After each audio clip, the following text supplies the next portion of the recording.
کورنۍ به هم ګټه اخلي، شاګرد به هم ګټه اخلي، مقتدي به هم ګټه اخلي. نو اصل د خوشحالۍ ځای دغه ده.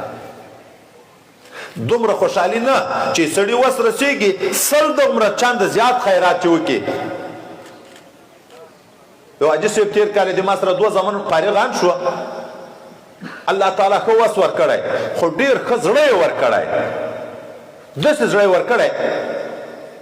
د ټولې کورنۍ داسې حال ده چې وخت کې وایي مجاهدینو حال راکړو، روپۍ د ما سره نه وې، هلته دوی بند و، په مشکل کې و. نو ډېر لوی آباد سړی ده، وایي کور کې مې ښځې ته دا وویلې بېګا خفه ومه چې هلته مشرانو مطالبه د چندې وکړو د ما سره کښېنسته. وایي دې وویلې چې زه د خپل سره زر خرڅوم، د 70 لکو سره زر یې درلودو ټول یې ورکړه د خدای د رضا دپاره. زمن فارغه شو، یو غټ شادي حال جوړ کړی و، تقریبا د 8,000 کسانو بندوبست کړی و په ځان ته خپل سر باندې. 600 که 700 کیلو د پسه غوښه وه، صرف د خوسکي څومره وه دا یې کړې وه. خو چې څنګه هغه جلسه تېره شوه، د هغه نه بعد د دستي د دغه زمانو دپاره چې دا اوس خراب نشي، د عملي خدمت شروع کړي. په 2 کروړه مځکه واخیسته، په 3.5 کروړه باندې مځکه د مدرسې دپاره واخیسته. دا چې هلته تعمیر خو به وځنډېږي، 2 کورونه دي، دا یو کور یې دستي طالبانو ته ورته فارغه کړو چې داسې دستي درس شروع کوي، هلته به زه کار درته شروع کړم. بل ورځ زمن راغلی و چې 40 لکه یو عارضي کوټې ترسل یا پوره تعمیر د نقشې موافق ویلانه ده شروع، خو 40 لکه روپۍ په د عارضي کوټو موږ ته ولګولې. آینده کال ته موږ ته د درس ځای د کور نه به ور مدرسې ته شو. سړی چې د عقل ولري، فکر ولري چې الله تعالی کوم حکم د خوشحالۍ کړی، په داسې د سړی د خوشحاله شي. دا حاجي صاحب حج ته عمرو ته ډېر تللی، خو چې کله د موږ سره تعلق خدای پاک پیدا کړو د تصوف او د بیعت په سلسله کې، زمن یې ټول ذاتي علم ته کړه. 4 ودونه دي، دی وایي زه اوس خفه په هغه مشرانو زمانه یم چې بې علمه رانه لوی شوه. دا نوی نسل ټول طالبان ملایان، ټول کور کې ښځو ته لرانو ته استاذه نیولې، زمن لران ټول په علم.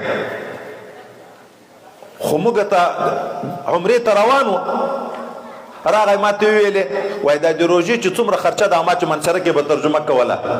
ما ته هغه حساب راکړه، زه بیا روان یم عمرې ته چې دا د ټولې ترجمې خرچه زه درکړم.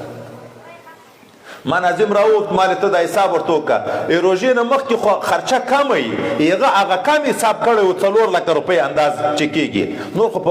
هغه کې به بیا د موږ 40,000 45,000 د ورځې خرچه کېده، په روژه کې خو بیا ډېره شوه. 40 لکه روپۍ راوړه، 4 لکه روپۍ راوړې. ما ورته ویلې حاجي صاحب ما سره خو خلک د ترجمې دپاره کومکونه نور هم کوي، دغه روپۍ که رازیاتې شوې دا نورې مې دا د مدرسې محتمیم ډېر مسکین ده، که د تا خوښه وي په دغو کې بیا اجازه دې چې وي چې ما غاړې نشي په بندې چې زه بیا څه هغو ته ورکړم. ده ویلې نه دغه کې مې نیت مه خرابوه، دا ترجمې دي، هغه ته به سبا ته نورې راوړې، 50,000 هغه ته نورې راوړې.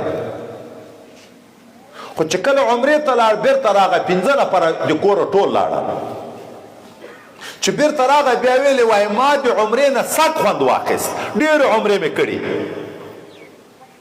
خو د تا مو ریکارډ په موبایل کې را سره حالته مې غږوه. دا د صدقو په فضایلو، د روژه مات په فضایلو چې زه پوه شم. حرم شریف کې دا تاسو خو د مسافر د عربو ډېر دي، هلته خپل دسترخوانونه وي. وای نوی دسترخوان خو مې نه شوی منظورولی، زه پوه یم نه په دغه طریقه. د بل په دسترخوان کېناستم، خلک ناست دي، زه م ورغلم، دا یو څه کې وایي 4-5 سپین ږیرې ناست دي، د هغو مړۍ چې کوم شی و ما ته یې ډېر خوند راکړو، زه هغو ته ورتاو شوم. رنګ نه مې چې ولیده ډېر ښه راته ولدی شو. وایي ده راته ویلې په عربي کې چې دا تا ځای نه ده، ورشه په هغه عام دسترخوان کېنه.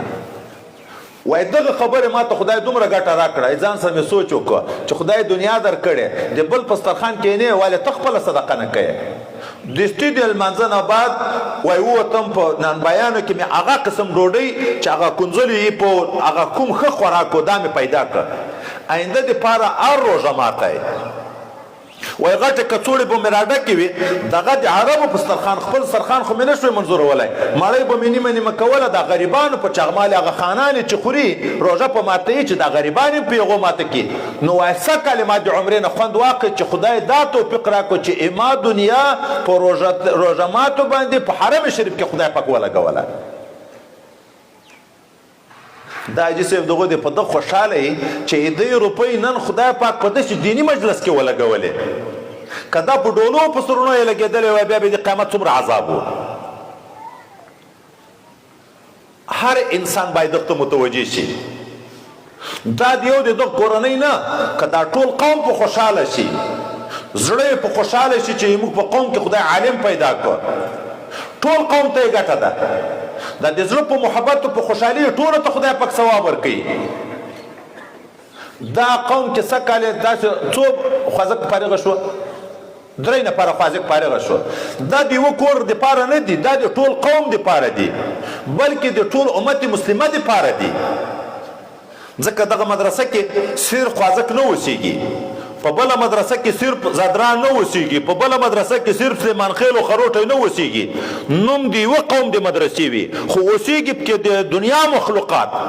د مختلفو قومونو نو دا علما د ټولو قومونو دپاره رهنمایان دي د ټولو دپاره رحمت دي دا اصلا دا د خوشحالي ده په دغه به سړی خوشحاله کېږي چې په کور کې مې خدای پاک عالم پیدا کړه په کور کې مې خدای پاک طالب پیدا کړ ولې چې دنیا په وټو کې کامیاب شي هغه خلک هغه ټول قوم خوشحاله وي چې موږ په قوم کې داسې یو څوک پیدا شو چې د حکومت سره واسطه پیدا شوه نو روډ منظورول یا سکول منظورول یا یو بله نالۍ منظورول دا ګټې اوس پکې را روانې دي داسې نماینده خوند کوي چې د قیامت په ورځ باندې خلک په ځان پورې حیران وي خان او ګدا ټول په چغو په واویلا وي او دغه طالب دغه ملا د خدای په حضور کې به د خپل خپلوانو د قریبانو دپاره دغه هغه چا دپاره چې چا ورسره معاونتونه کړي د خدای په حضور کې شفاعت کوي چې ای الله ما علم کړی د تا صفت مې حاصل کړی خو دغه خلکو د ما سره معاونت کړی مخکې به علماو درته بیان وي په ورځ د قیامت باندې د انبیاو نه رالاندې مقام د علماو ده دوم مقام د انبیاو نه رالاندې د علماو ده ځکه علما ورثه د انبیاو دي وای عملنامه په کې لاس ورکړی شي او روانې کې د جنت په لوري چې جنت ته نږدې شي ملایکې راتاو کې چې ودرېږئ